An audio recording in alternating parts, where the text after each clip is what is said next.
We're going to start with Arsenal. They're in talks with Real Sociedad over midfielder Mikel Merino. We've spoken about this before. There is still a bit of work to do on the deal, but the player is understood to want to make a move. He's got a year left on his contract. Flex, do you think now that Real Sociedad midfielder Martin Zubimendi is staying after he rejected a move to Liverpool? Sorry about this debate. It's 9 in the morning. Do you think this Merino deal could be more likely now? I think from a Real Sociedad perspective, they've managed to keep hold of Zubimendi, which is huge for them, and he's clearly changed his mind or had a change of heart late on. So if they are going to let another player go, they'll probably be better off if both of them would have moved, which would have been a big problem for them. He's older as well, and I feel like that's another situation. And he's, with a year left on his contract, probably more open to leaving. We thought that Zubimendi would have been, but you know, the loyalty that the players have there at Real Sociedad and coming up through there, it does mean a lot to these players. And I think that the fact that he wasn't ready to make that step says a lot, considering that Liverpool were on the other end of the phone. But it looks to be a different case with Mikel Merino. I think Arsenal now really going on the front foot. They need that type of player as well. Now, you're going to talk a little bit more in depth about exactly what he offers, but Mikel Arteta definitely really hungry for that type of player. Arsenal need midfield reinforcements. Thomas Partey, as good as he is when he's fit, has problems with availability. Xhaka leaving and that void hasn't really been filled. Declan Rice has been pushed further forward in the midfield as the season went on. Jorginho coming in as that sort of chief six operator because that's his best position, but also longevity-wise, Arsenal probably not looking at him as the person to see that through for the next few years. So, but he has done a good job. So, definitely reinforcements needed, and I think this could be the one for Mikel Arteta. Where do you think Merino would fit in? Let's have a look at the Arsenal's midfield options. You know what? I'm going to say, Flex, thank you very much, because I thought you were going to get after me about Zubimendi. It's been a painful few days, but Arsenal will be very excited because they might get their man from Real Sociedad. But we've got to look at how he might fit in. So we'll start over here with Jorginho. As Flex just mentioned there, he's a 6, but let's be honest, I don't think Arteta had plans for him to play as many minutes as he has ended up playing. And I actually think his best position now is as a 6 because of maybe a little bit of mobility issues and physicality. Partey is the actual fix for Arsenal's perfect midfield. I think it would probably be Partey, Rice and Ødegaard, which is why those three are in the middle. But he has had injury issues. And I think consistency has been a problem for him as well. He's in and out of the side and that doesn't help.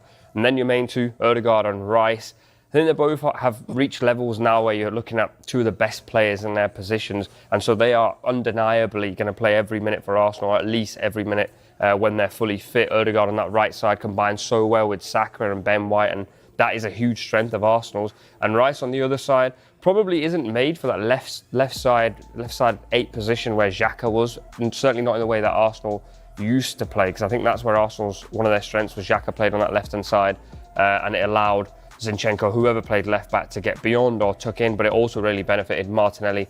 And Fabio Vieira hasn't kicked on. I think we all felt that when he arrived, he would be maybe the man that takes over Xhaka's position. Hasn't quite worked, and that's where I think Mikel Merino comes in. Player that plays on that left-hand side, wants to get into the half spaces, wants lots of touches on the ball, wants to play intricate and clever passes, and that midfield three will probably have a lot more balance with Rice, Ødegaard and Mikel Merino. The only sort of sticking point there for me with Arsenal is, again, we spoke about this a little bit, injuries and things like that, whether they can manage those injuries and whether depth in midfield is still not enough with those names there. Yeah, well, that was it last season, and we saw it towards the back end of it last year with Arsenal when Partey and Ødegaard and Rice were all fit and playing together. It was one of the most formidable midfields in the Premier League. I saw them take Chelsea apart. But it's been about fitness for Thomas Partey, and it's interesting with Arsenal because you mentioned Declan Rice being pushed a bit further forward on the left-hand side in terms of centre midfield. They're looking for a 6 still, in my mind, because of the injury issues to Partey and because Jorginho can't play 5, 6, 7 games in a row. And so it'll be interesting to see how they use Mikel Merino if they do get this deal over the line, because he's a player that does know the Premier League. He had an unsuccessful loan at Newcastle, didn't really work out for him, but he's gone and found himself again, gone and established himself as a top centre midfielder. And so I think the way that Arteta utilises him will be very, very interesting to watch. Aaron Ramsdale, I wanted to get your thoughts on this. Are you expecting a move for him? We know that Ajax are interested. I think so. For me, there's absolutely no way Aaron Ramsdale is going to be content with another season like he had last year. After getting the number 1 shirt at Arsenal and disproving a lot a lot of doubters actually, because when he first came in from Sheffield United, for the fee as well, there was a lot of eyebrows raised as to what was the thinking behind this. And something you have to credit Mikel Arteta with is the players that they're identifying, and Edu and the team at Arsenal who are in charge of recruitment. They're really getting the right characters in, and he took to it like a duck to water. He's embraced himself to the fans. His teammates, trusted him. Mikel Arteta had nothing but praise for him, but Mikel Arteta is ruthless. And as soon as David Raya became available, he made a decision that he thought would take Arsenal forward and make them a better side. And essentially that has happened.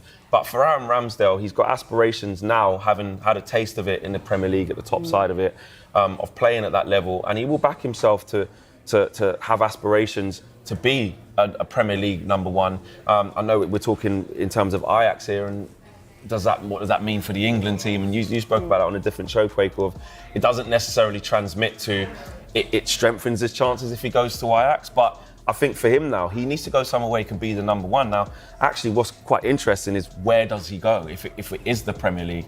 If you're looking at the top 6 teams, they're quite settled in terms of goalkeepers. Does Aaron Ramsdale see himself as, I want to be in the top 6, or does he see it as long as I'm in the Premier League and I can play game in, game out and be the number one, then I'm happy with that? Does he want to try something different? Does he want to go abroad? We don't know the answers to those questions, but the main thing is that I believe that he will not want another situation like last year. He would have banged on Mikel Arteta's door from very early last season to say, no problem, when it gets to the summer, I'm out. So the Premier League is back tomorrow, and ahead of the new season, Sky Sports pundits Gary Neville and Jamie Carragher have been making their predictions.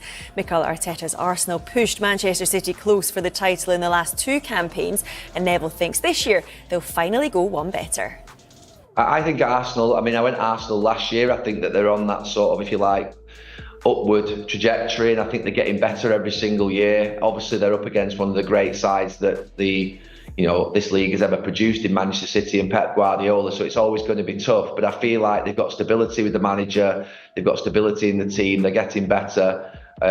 So I think I'm going to say it again, you can't write off Manchester City, of course you can't, but I'm going to say Arsenal again for this season, just because I feel like they're getting they were so close last year. I feel like they might be able to go that extra step this time. Well, Jamie Carragher, would you believe it, disagrees. He thinks it's hard to look past Pep Guardiola's side, who are aiming for a record 5th straight Premier League title. Pep Guardiola, no matter what league he's in, more often than not, he wins the league title. And I think the only people to stop him, I think, was Jose Mourinho when he was at Real Madrid one season, and Jurgen Klopp a few seasons ago in the Premier League. So that shows how tough it is. It's been really tough for Arsenal, tough on them, really how close they've come in the last couple of seasons. But I know myself from my own experience with my team, Liverpool, it's a very difficult nut to crack as Manchester City. So I think most neutrals would hope that there's a different winner, and I'd probably say the same, because you don't want the same team winning year after year. But you have to take your hat off to Manchester City.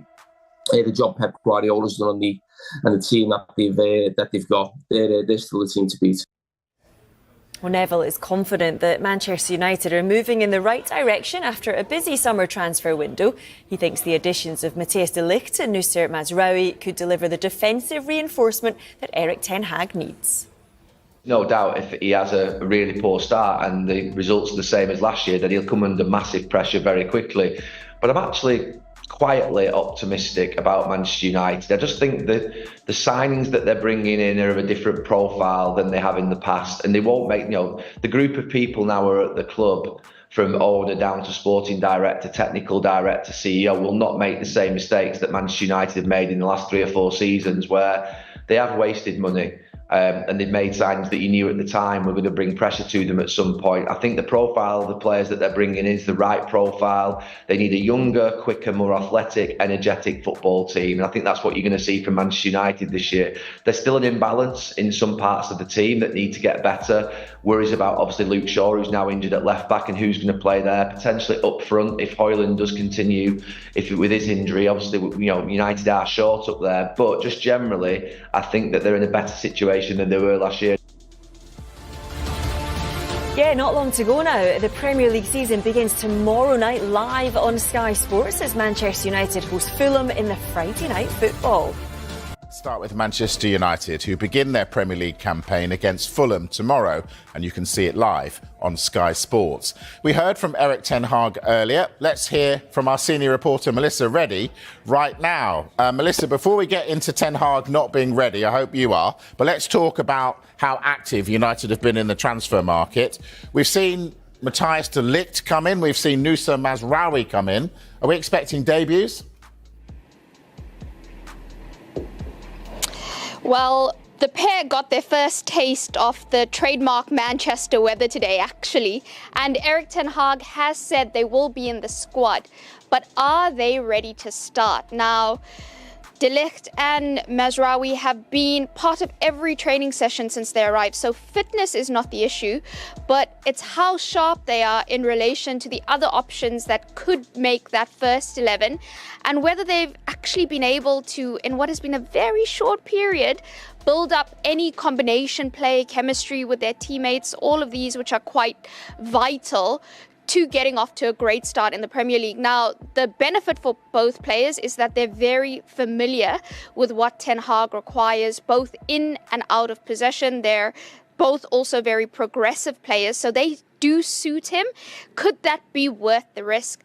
Where Mazraoui will feature, that's the interesting bit, because while he excels at right back, he's two-footed and very, very comfortable filling out on the left, which will be essential given Luke Shaw's calf injury.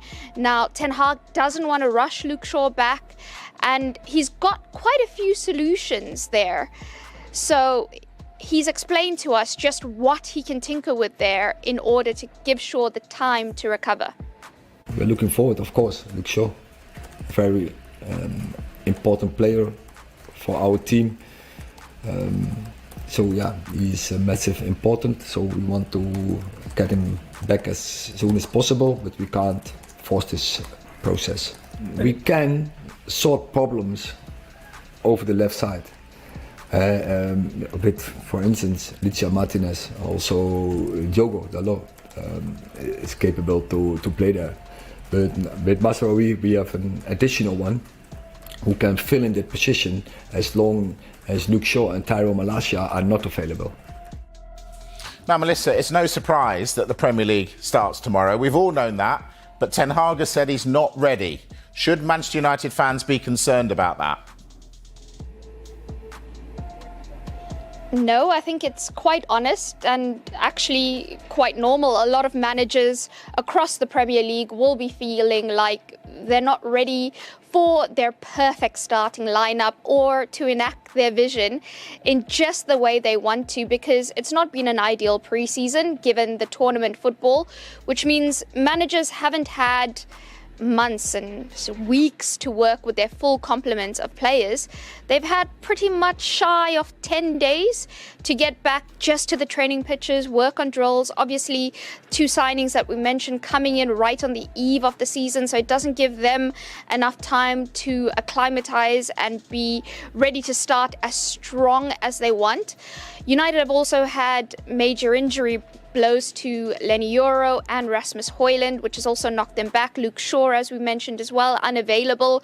So there's quite a few problems that need solving, which is not ideal. But like Erik ten Hag was explaining to us, all clubs will be in this position. So it's not about hiding. It's not about finding excuses. You still have principles that you need to adhere to. You still know the rules out of possession, in possession, and you still know that if you pull on that shirt, you have to show fight, determination, effort. So none of those things change. He does feel that it will take a while for United to hit top stride and perhaps play the style of football, that aggressive, really progressive, where they try to enforce themselves both physically and technically on the opposition. It might take a while to see that, but at the very least, he still expects United to start quite strongly. You can catch a full interview with Erik ten Hag tomorrow morning, running through Sky Sports, and we'll also be live at Old Trafford building up to the opener of another season. Yay! Yay, indeed. Bring it on. Melissa, live from Manchester United's training ground. Thank you very much. Latest on Mikel Merino transfers, Eddie Nketiah's Premier League interest, and Arsenal's squad news ahead of Wolves' clash. With the Premier League season just around the corner, Arsenal is ramping up its preparations as the excitement builds for another campaign. As the squad gears up for their opening match, the spotlight is on several key developments both on and off the pitch. On Tuesday, Arsenal held their media day, where players participated in photo shoots and media obligations, showcasing the new kit as they embraced the reality of the upcoming season. Among those players was Eddie Nketiah, who has been the subject of significant transfer interest. Nketiah, an English international, has garnered attention from Premier League clubs Bournemouth and Crystal Palace after a proposed move to Marseille fell through. His departure could be pivotal for Arsenal, potentially clearing the way for the acquisition of Mikel Merino, a key target for the Gunners as they seek to reinforce Mikel Arteta's squad in their pursuit of the Premier League title. Mikel Merino, the Spanish international, continues to be a player of high interest for Arsenal. The club is eager to bring him to the Emirates, viewing him as a crucial addition in their battle to challenge Manchester City for the title. Merino's versatility and experience would provide valuable depth and strength to the squad, making him an ideal fit for Arteta's tactical plans. With so much on the line, it's the perfect moment for a detailed Q&A session with Kaya Kanak, Arsenal's chief correspondent at Football.London. This interactive session invites fans to engage and ask questions about all things Arsenal, from transfer rumors to squad developments and expectations for the upcoming season. Kaya will be fielding questions throughout the day, providing insights and updates on the club's latest moves as they gear up for their Premier League opener against Wolves. So, whether you're curious about the latest transfer news, squad updates, or how Arsenal is shaping up for the new season, now is your chance to get involved. This is a crucial time for the club, and with so many moving parts, there's plenty to discuss as the countdown to the Premier League continues.